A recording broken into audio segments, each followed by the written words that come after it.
ន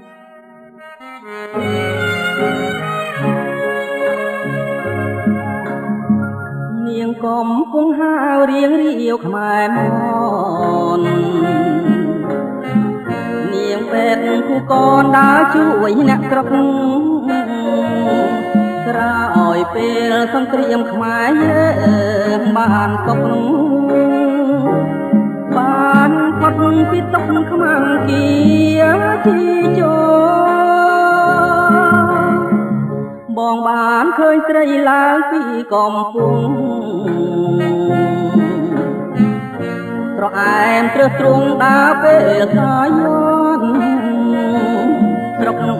កំពុងលែងមករពនចិត្តបងមិនទាន់រំភើបស្នេហា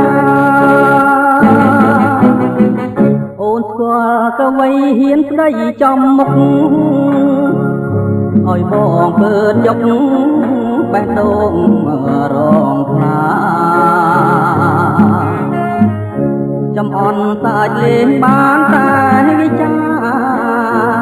ខ្លាចក្រែងមកថាមានម្ចាស់ទៅហើយអោកោះជ័យទាត់ទឹកពាត់ជុំវិញបងអ្នកភ្នំពេញកំព្រាខ្វះខ្នាបើមិនបានដៃសុំផាហុំកាយកាយគុំកំតាយដាំទៀននឹងបង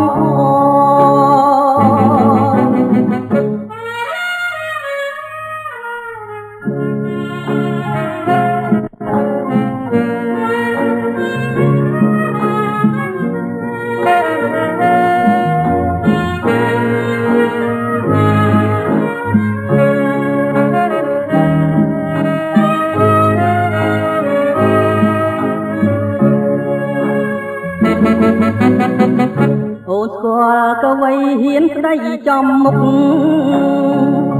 ឲ្យបងពើតយកបេះដូង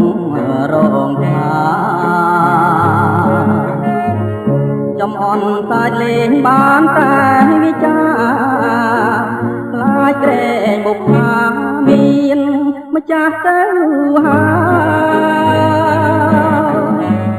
អោកោះជ័យទាត់ទឹកពាត់ជុំវិញបងអ្នកភ្នំពេញកំព្រាខ្វះខ្នា